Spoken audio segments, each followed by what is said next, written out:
베드로는 왜 실패했는가라는 제목으로 은혜의 말씀을 나누겠습니다. 오늘은 사순절 네 번째 주일입니다. 사순절은요, 예수님의 십자가의 길을 우리가 십자가를 깊이 묵상하며 우리의 삶을 돌아보고 하나님께 더 가까이 나아가는 시간입니다. 예수님의 제자 가운데 하면 가장 먼저 떠오르는 사람이 베드로입니다. 하지만 동시에 가장 실패한 사람도 베드로입니다. 오늘 본문은요, 이 베드로가 예수님을 세 번이나 부인하는 장면이에요. 이 당시 이 하나님 말씀을 읽었던 이 초대교회 성도들에게는 큰 충격이었을 거예요. 이미 베드로는 순교를 한 직후고 교회 안에서는요, 이 베드로가 거의 전설로 여겨지는 사도였습니다. 근데 이 성경은요, 이 그의 실패를 숨기지 않고 있습니다. 왜일까? 왜일까? 성경은 바로 베드로도 우리와 같은 연약한 사람이라고 성경은 얘기를 하고 있는 거예요. 그렇다면 도대체 왜 베드로는 실패했을까? 3년 동안 예수님과 함께 했어요. 그리고 3년 동안 예수님에게 직접 제자 훈련을 받았어요. 완벽하지 않습니까? 제자 훈련을 받으셨어요. 그죠? 그리고 자기가 수제자라고 했어요. 수제자. 최측근이다, 예수님의. 누구보다도 용기 있던 사람인데 왜 세 번이나 부인했을까? 우린 보통 이런 생각을 합니다. 두려워서 그랬겠지. 십자가가 두려워서 그랬겠지. 겁이 많았을 거야. 겉으로 보면 맞는 말이기도 합니다. 근데 여러분 17절을 보면 문지기 여종이 너가 예수의 제자가 아니냐. 그때 베드로가 어떻게 대답하느냐. 17절입니다. 같이 읽겠습니다. 시작.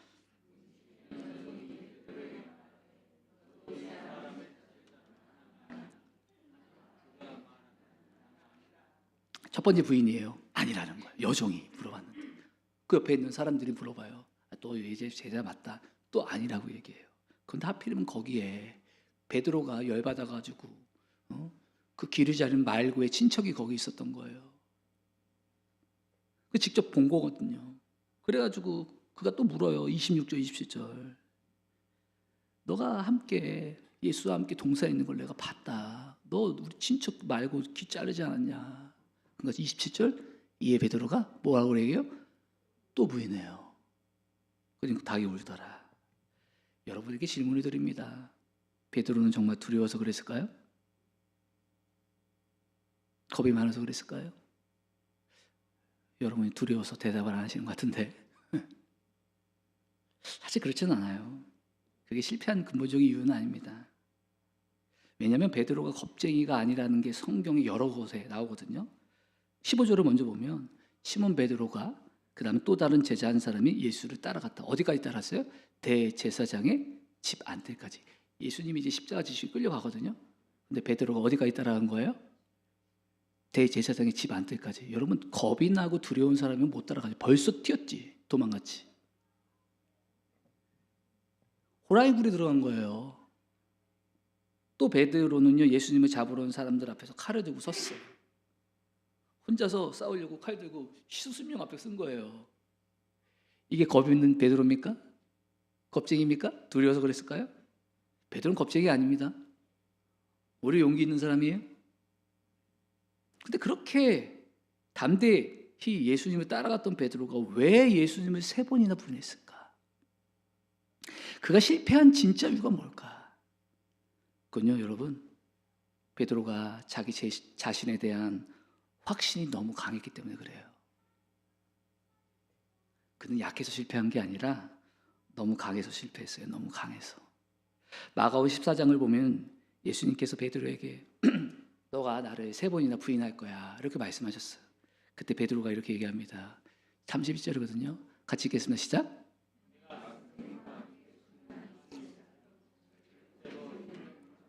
여러분 31절에서 가장 강조되는 단어가 뭘까요? 네? 뭔 것 같아요? 가장 강조되는 단어가 제일 앞에 나와 있어요. 뭐예요? 내가예요. 내가 선생님과 함께 죽는 한이 있어도 내가 선생님을 모른다고 하지 않습니다. 내가. 그는 자신을 절대적으로 믿어요. 어쩌면 주님보다 더 자신을 더 믿은 거예요. 마태복음에는 더 분명히 드러나요. 마태복음 26장 33절 베드로가 예수께 말하였다. 비록 모든 사람이 다 주님을 버리지라도 나는 절대로 버리지 않겠다. 난 절대로 예수님 버리지 않아. 이건 단순한 자신감이 아니에요. 다른 제자들과 비교하니까 자기가 우월하다. 어쩌면 교만일 수도 있는 건데. 제자들은 다 겁나서 도망가지. 예수님 전 그런 사람은 아니에요. 내가 어떤 사람인지 아십니까? 예수님 걱정을 붙들어매세요. 우리 주변에도 이런 모습이 있어요. 예배에는 잘 나오지 않지만 그래도 나는 예수님 부인하지 않아요. 저 예수 잘 믿어요. 기도하지 않으면서 마음은 항상 하나님께 있습니다. 겉으로 보면 믿음이 있는 것처럼 보이지만 사실은 자기 자신을 믿는 거예요. 베드로가 그런 사람이었어요. 그는 두려운 사람이 아니라 자신감으로 가득 찬 사람이었어요. 혹시 우리 안에도 이런 모습이 있지 않습니까? 난 저 사람보단 낫지. 저 아무개 성도보단 낫지. 저 집사님보단 낫지. 저 권사님보단 낫지. 난 저 정도는 아니야. 요런 생각이 들 때 이미 베드로일 수가 있는 거예요. 베드로의 문제는 두려움이 아니었어요. 그는 약해서 넘어진 게 아니라 너무 자신이 강했어요.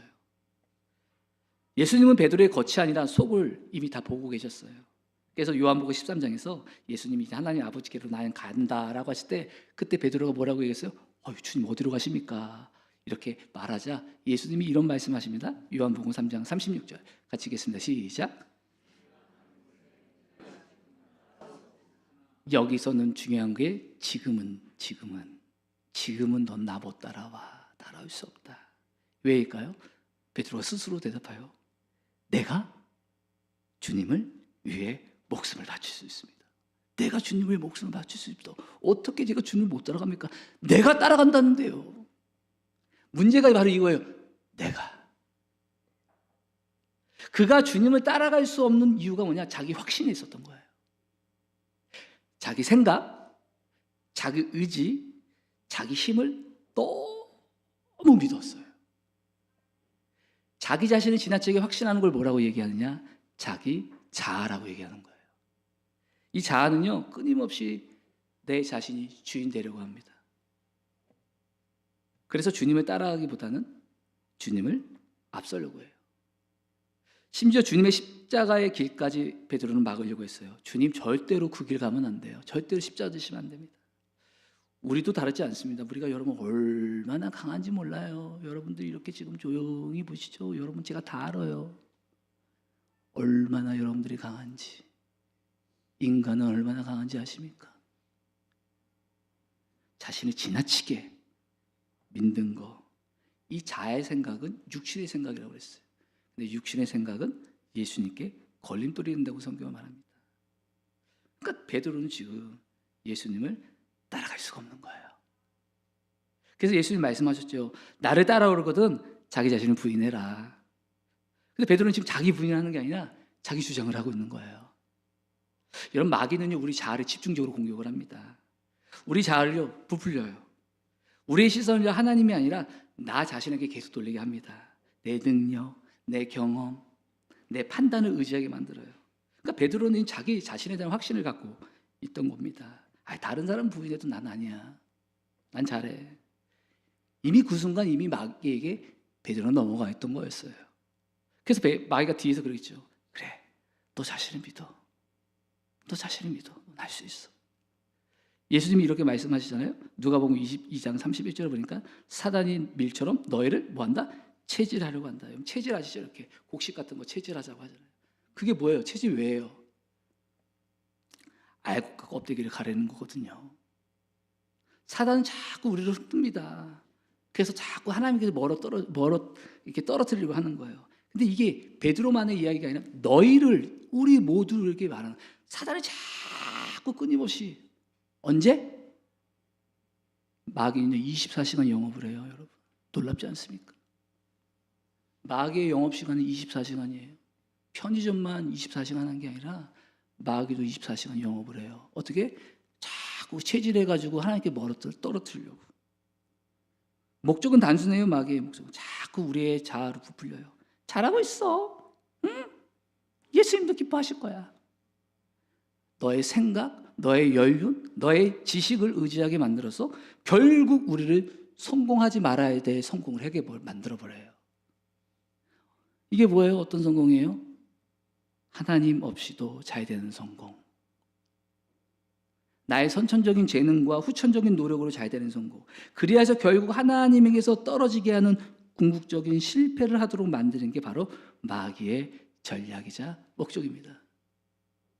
여러분 마태복음 4장에 보면요, 여러분 마귀가요, 여러분 예수님까지 시험을 해요. 그 시험의 목적은 하나예요. 그 시선을 하나님에게서 자신에게 돌리게 만들어요. 그 3절에 나오거든요. 같이 읽겠습니다. 시작.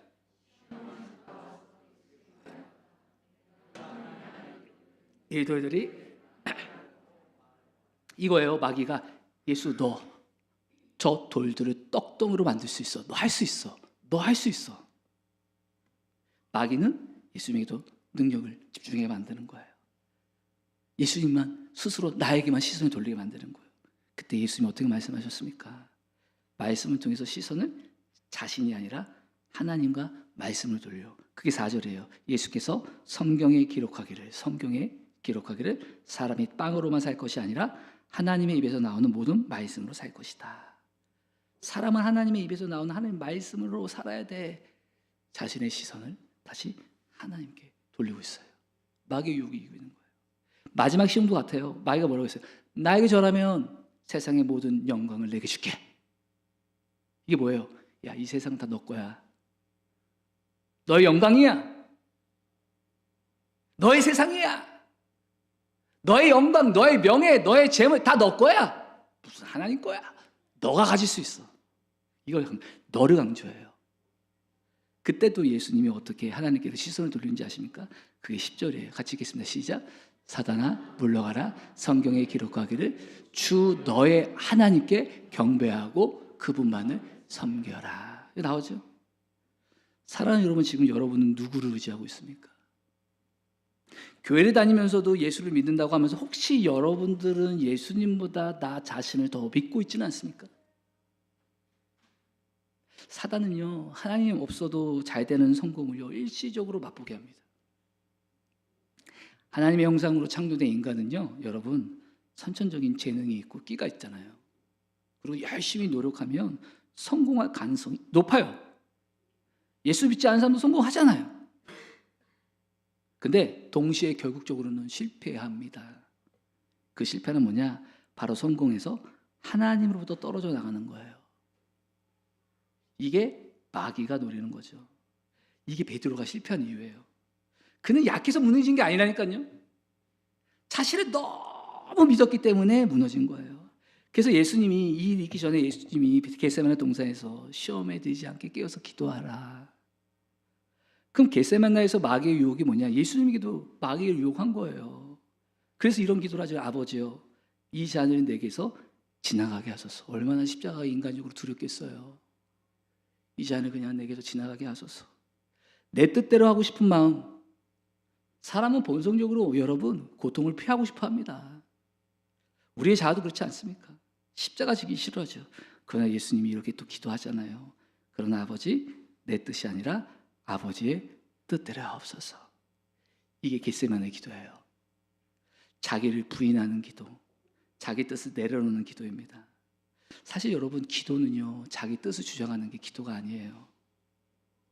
내 욕심을 따라 하나님 이거 주세요.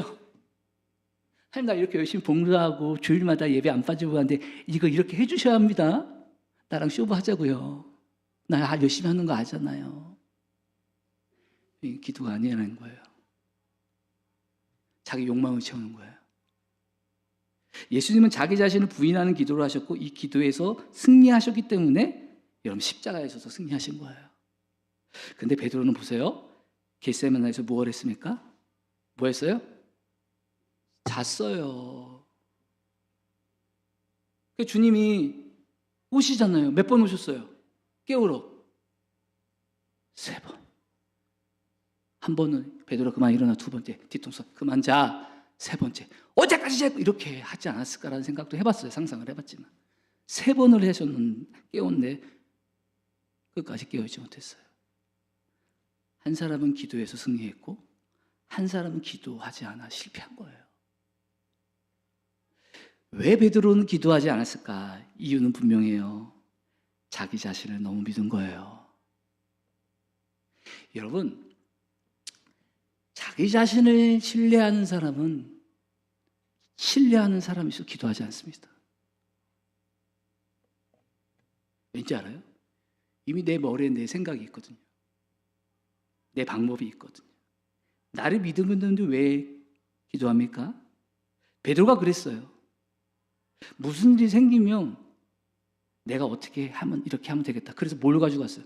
칼을 차고 있었던 거예요. 그래서 기도하지 않았던 겁니다. 그래서 무슨 일이 생겼을 때 칼을 휘두르는 거예요. 자가 강한 사람일수록 기도하지 않습니다. 기도하지 않으니 실패합니다. 근데 안타까운 건 이 악순환이 반복된다는 거예요. 베드로는 이미 겟세마네 기도, 자기 부인하는 기도에서 실패했기 때문에 사실상 이미 무너져 가고 있었던 거예요. 여러분들의 기도에는 이런 기도가 있습니까? 내 뜻이 아니라 주님의 뜻이 이루어지게 하소서. 내 뜻을 자꾸 세우는 내 자아를 주님의 십자가 앞에 못 박습니다. 이런 자아를 부인하는 기도가 없다면 어쩌면 우리는 영적으로 매우 위험한 상황의 상태에 있을 수 있다는 거예요. 내가 기도하는 자리가 없고 기도를 한다라도 내 뜻, 내 욕망만 자꾸 채우려고 한다면 여러분, 마귀는 그런 기도하는 사람을 다 잘하고 있어, 기도 잘하고 있어, 주님이 널 도와주실 거야, 막 체질하는 거예요.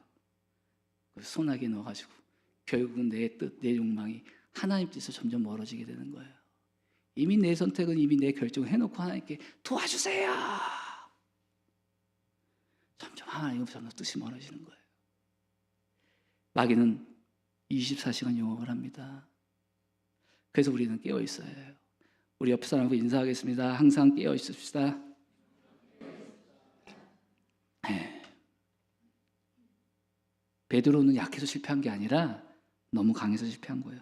자기 너무 믿었기 때문에 기도하지 않았고 무너진 겁니다. 그래서 여러분, 하나님이 어떤 사람을 쓰시지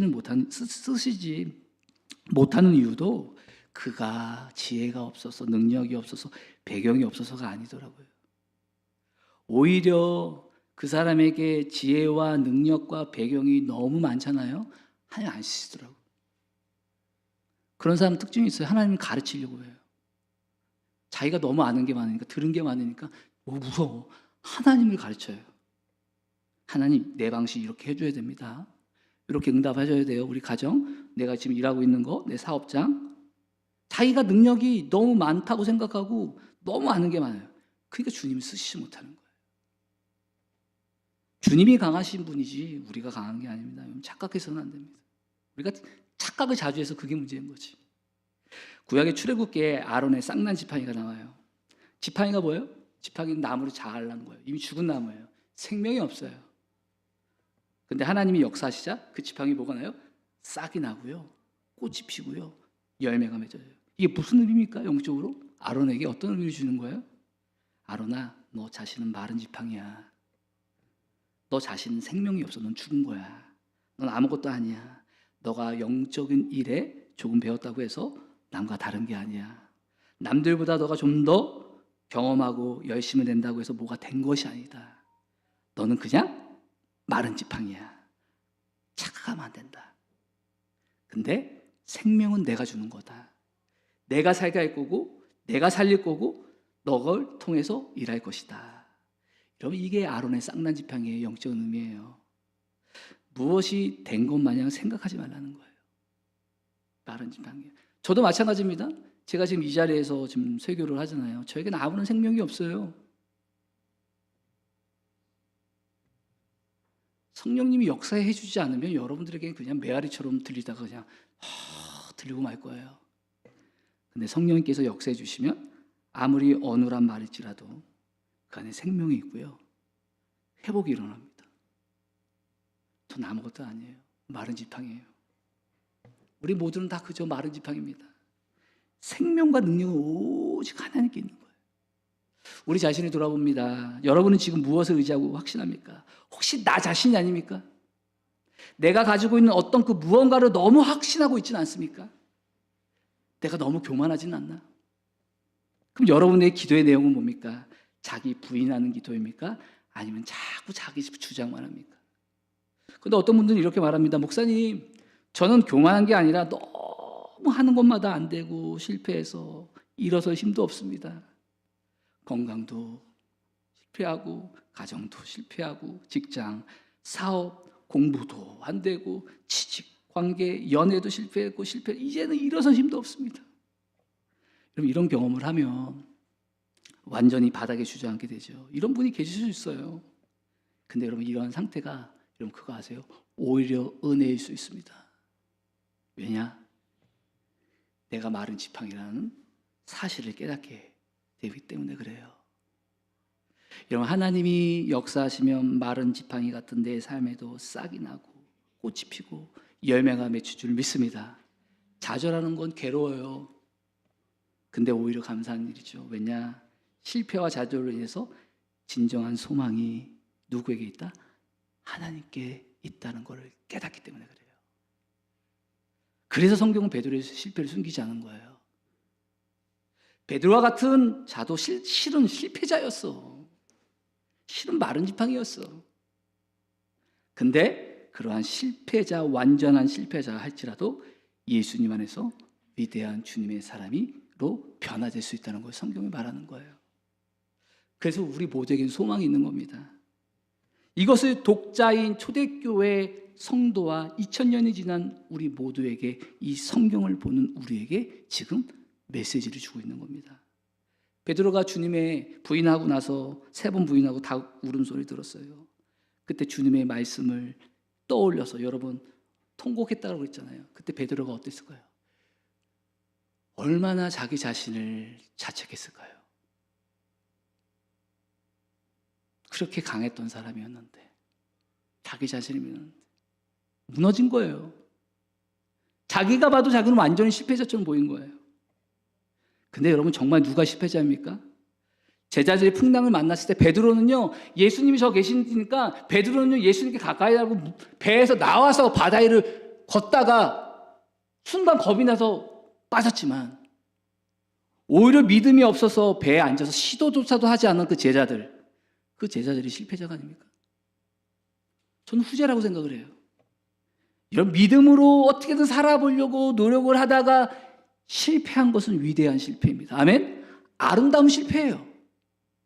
가만히 보면 여러분, 지금 겉으로 보이는 성공과 실패는요, 진짜가 아닐 수도 있어요. 지금 우리의 눈으로 보이는 성공, 그거는 진짜 성공일 수도 있고 실패의 가능성일 수도 있어요. 지금 실패가 어떤 사람에게 실패처럼 보이지만 그게 성공일 수도 있습니다. 진짜 무엇이 진짜인지 결국 끝까지 가봐야 알아. 끝까지 가봐야 합니다. 아직 여러분, 우리의 인생은 끝나지 않았습니다. 마지막 판결은요, 하나님이 하시는 거예요. 이런 점에서 베드로의 실패는 위대한 실패였습니다. 왜냐하면 바로 생명의 길로 가는 실패였기 때문입니다. 그는 더 이상 자기 자신을 신뢰하지 않게 되었기 때문에 그래요. 실패 때문에 더욱 주님을 온전히 의지하게 되었기 때문에 그렇습니다. 실패했기 때문에 오순절 성령이 임하기까지 다락방에 모여서 그는 끝까지 기도했어요. 기도하면서 성령을 받았고, 그 결과 그는 자신을 믿던 사람이 아니라 예수님을 의지하는, 예수님을 붙잡는 사람으로 변화된 거예요.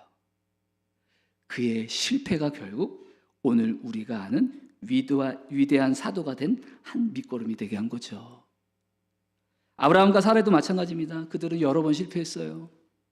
의심도 했고 자기 방법으로 여러 선택을 했어요. 근데 왜 하나님은 바로 자녀를 주지 않으셨을까? 이유는 하나입니다. 이건 내 힘으로 된 것이 아니란다. 이 사실을 아브라함과 사라에게 분명하게, 확실하게 이 메시지를 주시는 거예요. 자기 힘으로, 운이 좋아서라는 말, 이렇게 자녀를 낳았다고 말할 가능성을 1% 아니 0.0001%라도 착각하지 할 수 있지 않게 하기 위해서 그랬던 거예요. 그 수준으로 가기 위해서 하나님은요, 좌절에 좌절을, 실패에 실패를 맛보게 하신 거예요. 이게 위대한 실패인 거예요. 그래서 아름다운 실패입니다. 왜요? 생명과는 실패였거든요. 그 실패가 바로 자기 자신에 대해서는 절망하게 하고 참 소망이신 주님만 붙잡았기 때문입니다. 저 역시 지난 한 주간 실패를 경험을 했어요. 우리 교회는 2년에 한 번씩 임대계약을 합니다. 몇 달 동안 주님, 이제 임대료 우리 시기가 찾아오는데 주님, 임대료가 크게 오르지 않게 해주세요. 2년 전에 크게 올렸으니 제가 2년 전에 임대인한테도 얘기해서 다음번에는 좀 잘 부탁한다고 얘기도 했고, 주님, 이 정도 금액이면 될 것 같습니다 라고 이렇게 몇 달을 기도했던 것 같아요. 그런데 이제 임대인이 한 2달 정도 남았는데도 연락이 없자 마음속에 저도 모르게 기대가 생기는 거예요. 동결이 되나 보다. 그래서 연락을 안 하구나. 그래서 기획위원들한테 제가 물어봤어요. 연락이 안 오면 동결인 건가요? 어떻게 된 건가요? 속으로 주님 역시 최고. 내가 이렇게 어려운 것에도 열심히 목회하는 걸 주님이 아시군요. 할렐루야. 속으로. 여러분들 뭐 알든 모르시겠지만 제가 새벽이든 수요일이든 주일 말씀 준비하면 얼마나 처절하게 열심히, 이렇게 말한 것도 웃기죠. 어쨌든 열심히 목회를 하고 올인을 하고 있는데, 근데 오지 말아요. 연락 2주 전에 왔어요. 임대인에게 연락이 왔는데 임대인이 12.5%를 올려달라는 거예요.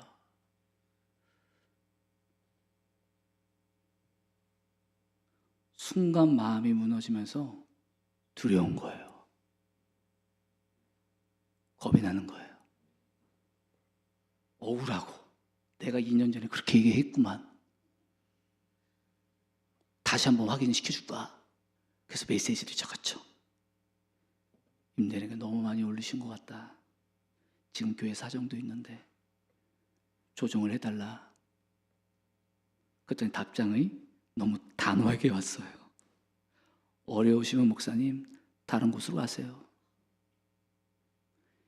이곳에 더 높은 금액으로 오려고 하는 사람들도 있습니다. 우리가 나가면 자기는 더 좋다는 거예요. 여러분들이 제가 느끼는 오는 그 압박감보다 여러분 그걸 잘 못 느끼실 거예요, 아마. 그때 깨달았어요. 내 계획이 완전히 무너졌구나. 기획분들에게 기도를 요청하고 의견을 듣고 여기까지인가? 옮겨야 하나 보다. 그 다음날 새벽에 마음의 좌절감을 안는 상태에서 설교를 했어요.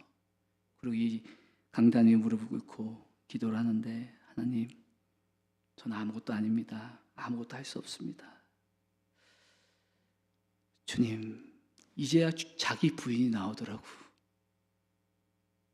이제야 저도 자기 부인이 나와. 아무것도 할 수 없습니다. 주님께 맡깁니다. 주님의 뜻대로 해주세요. 그러고 나서 임대인에게 연락을 했어요. 메시지로.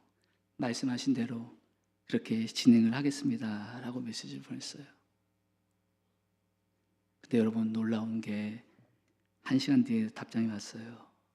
목사님, 그간 저도 좀 더 생각해 보니 교회에 부담이 될 것 같아 처음에 제안했던 인상률을 절반으로 낮추겠습니다. 저도 교회가 쭉 이 자리에서 있기를 원합니다.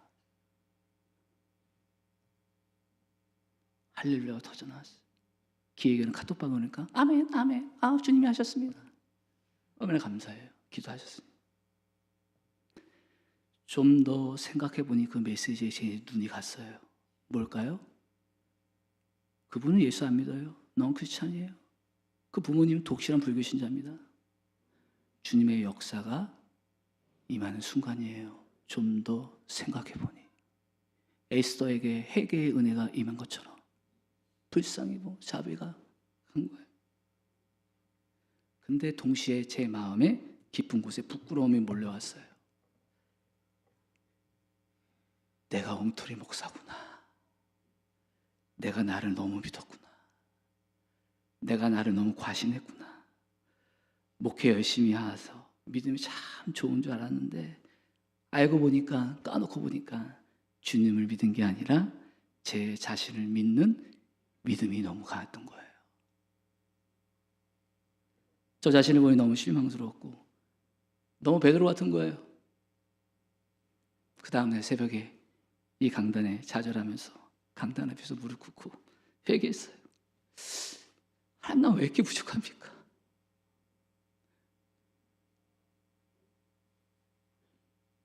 지팡이 같은 나인데 왜 이걸 입고요? 또 입고. 내가 나 자신을 너무 믿어서 두려웠던 것 같습니다. 두려움이 같은 겁니다. 하나님을 진짜 믿었으면 두렵지 않았을 텐데 내가 나를 믿는 믿음이 너무 강하다 보니 두려웠습니다. 저는 너무나 부족하고 실패자입니다. 그렇게 막 처절하게 눈물 흘리며 기도하고 있는데 제 마음 가운데 그때 주님 마음 주신 마음이 기도야. 그래서 내가 너를 위해 고난을 받아야 했고 내가 맞아야 했고 내가 묶여야 했고 내가 십자가에 박혀 죽어야 했던 것이다.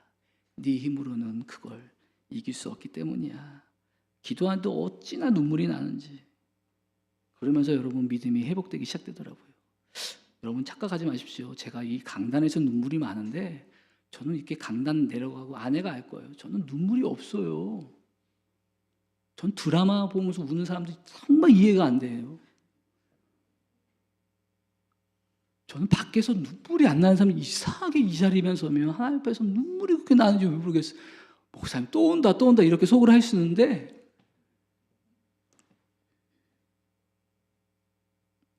요한복음 오늘 본문 18장에도 예수님께서 뺨을 맞아요. 그걸 결박당하신 장면인데 22절, 12절, 24절이거든요. 22절을 한번 같이 읽겠습니다. 시작.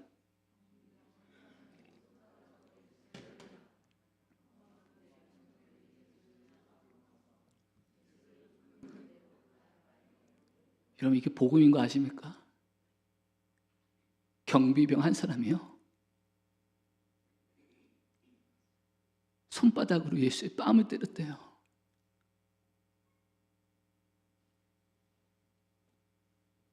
로마 군대인들이 예수를 잡아서 묶었어요. 예수는 죄가 없거든요. 왜 묶이셨을까? 왜 뺨을 맞으셨을까? 이유가 하나입니다. 우리가 자기 확신, 자기 중심, 자기 자아, 자기 사랑 이 중심의 죄에 단단히 묶여있기 때문에 그래요. 이거 우리 힘으로 나올 수 없습니다, 여러분. 왠지 알아요? 개 결박으로 단단히 묶여있거든요, 이게 자아. 출애굽 당시 6월절에 어린 양이 대신 죽은 것처럼 예수님이 어린 양이 되어서 우리 대신 죄에 결박당하신 거거든요. 묶이신 거거든요. 그분이 묶으셔서 우리가 풀 수 없는 죄의 결박, 우리 꽁꽁 수십 년 동안 묶는 그 죄의 사슬이 있거든요. 꽁.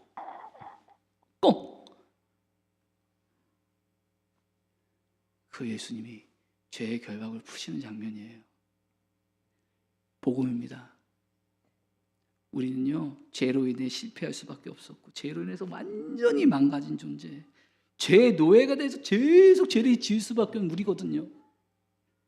여러분 우리가 예수 믿기 전에 그렇지 않습니까? 우린 그렇게 살았어요. 저도 그렇거든요. 늘 연약한 넘어진 그 죄에 늘 묶여 있었어요. 안 되는 거예요. 안 되는 거예요. 안 되는 거예요. 헤어나오지 못하는 겁니다. 죄의 노예. 우리 지난주에 우리 박 대표님 그러잖아요. 중독은 습관이에요. 노예라는 노예. 죄의 노예가 인간입니다. 여러분 다 예수 믿기 전에 노예가 돼요. 벗어날 수 힘이 없어요. 이렇게 망가지고 좌절하고 있었어요. 근데 예수님께서 우리 대신 죄의 결박에 묶으심으로 우리는 죄에서 자유하게 된 겁니다. 아멘? 이게 믿음의 복음의 능력인 거예요. 돌아보니까 진짜 제가 그 과거에 묶여있던 것에서 벗어나고 있더라고요, 지금. 제가 한 게 아니고 복음의 능력. 그래서 시편 기자가 이런 고백을 하잖아요. 시편 116편. 같이 읽겠습니다. 시작. 아멘. 여러분들이 이 고백이 되게 축복합니다. 주님께서 나의 결박을 푸셨습니다. 나의 죄의 결박을 푸셨습니다. 우리의 결박을 푸시려고 주님이 대신 우리의 죄를 대신해서 묵히신 거예요. 지금 여러분들의 실패와 여러분들이 좌절 경험한다면 참 아프죠. 좌절이 되겠죠. 고통스럽죠. 근데 동시에 이게 은혜일 수가 있어요. 하나님께서 이런 우리 실패를 우리에게 허락하심으로 아, 주님, 제 힘으로는 안 됩니다. 불가능합니다. 진짜 주님이 필요합니다. 정말 주님께 소망을 두는 이런 과정이 될 수 있거든요. 저를 충분하게 해달라고 이런 입술의 고백이 나올 수 있게 되거든요. 이것이 성경에 오늘 이 베드로의 실패가 기록된 이유입니다. 그렇게 실패자인 베드로가 위대한 사도가 됐잖아요. 3년 동안 예수님께 그렇게 동거했던 베드로도 실패했는데 얼마나 저와 여러분들이 자주 실패하고 넘어질까요? 근데 이 십자가 은혜 안에서 또한 성령의 근능 안에서 우리 안에 계신 성령님이 우리를 조금씩 주님의 사람으로 지금도 변화시켜 가실 줄을 믿습니다. 이 믿음을 가지고 날마다 주님을 바라보며 살아가면 저와 여러분 되길 주님의 이름으로 축원합니다. 오늘 설교 준비하면서 이 찬양이 생각났는데 나의 결박 푸셨도다. 우리의 결박을 풀어주신 주님을 우리 함께 찬양하겠습니다.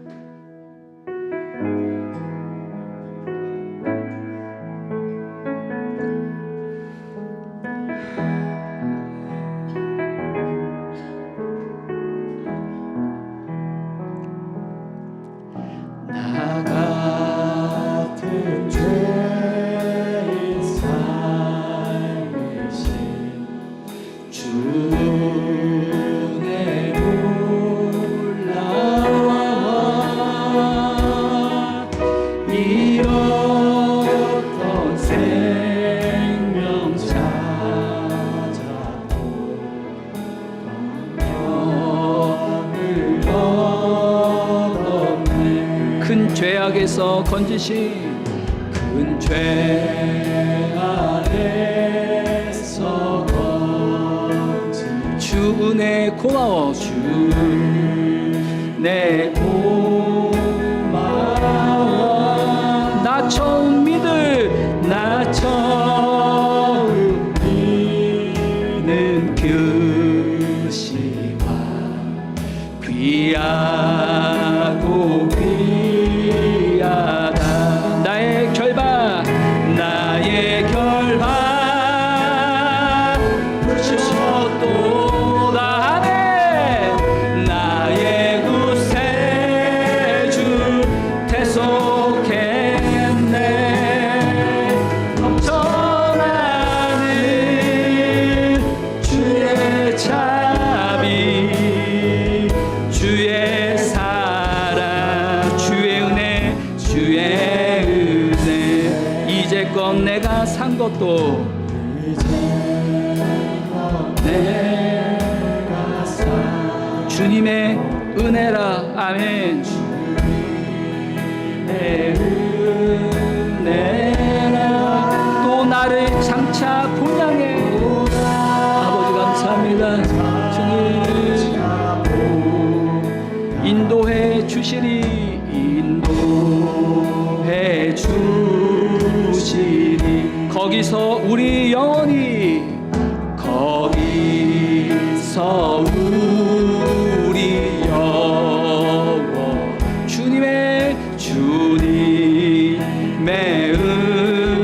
은혜로 해처럼 밝게 해처럼 밝게 주 찬양하리라. 아멘. 주 찬양하리라. 나의 결박 감사합니다. 보다 나의 구세주 대속했네. 넘쳐나는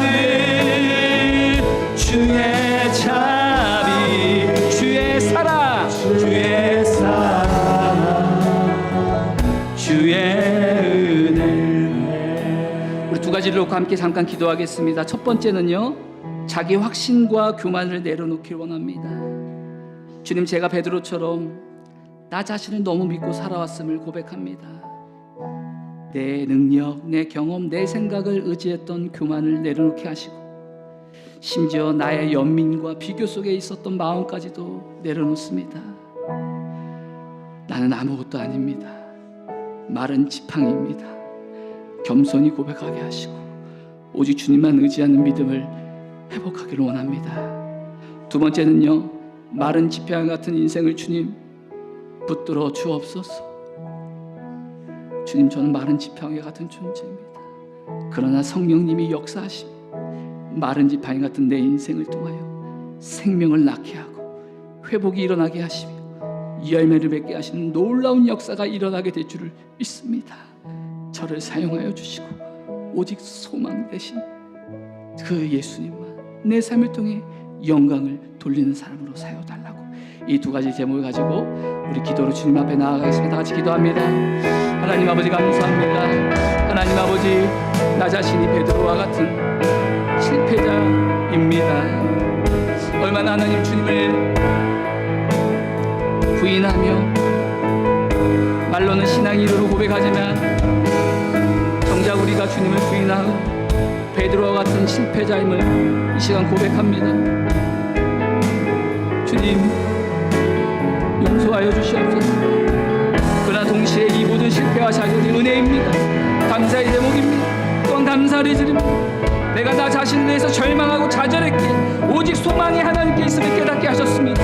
그리하여 오늘도 이 자리에 주님의 예비함을 바라보고 나아갑니다. 하나님 감사합니다. 더 주님을 의지하고 주님을 찾게 되고 더 기도의 자리에 나가게 하신 감사드립니다. 주여, 우리 사랑하는 모든 성도들 온전히 나 자신을 신뢰하지 않고 온전히 우리 안에 역사하시는 주님만 바라보고 의지하는 주의 백성들이 다 되게 하여 주시옵소서.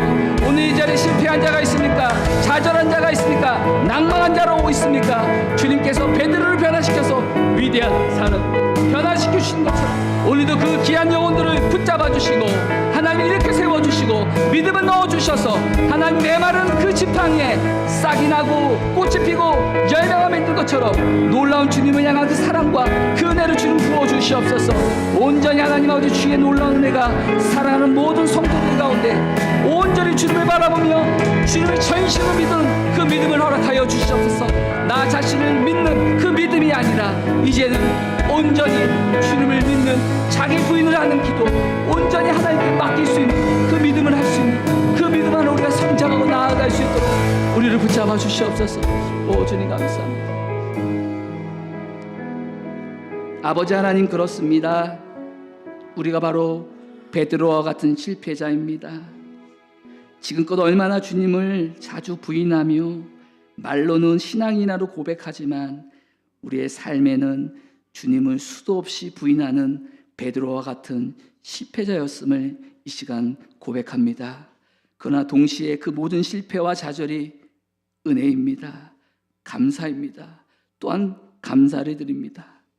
우리가 나 자신에 대해서 실패했기 때문에, 그랬기 때문에 더욱더 주님을 의지하게 되고 더욱더 주님을 찾게 되고 더 기도의 자리에 나아가게 하심을 감사드립니다. 주님이 하십니다. 성령님, 이제는 우리 자신을 신뢰하지 않고 우리 안에 계시고 우리 안에 우리를 통하여 역사하시는 주님만을 온전히 바라보고 의지하는 사랑하는 성도들이 다 되게 하여 주옵소서. 혹시 이 자리에 실패한 자로 좌절 가운데 낭만 가운데 있는 분이 있습니까?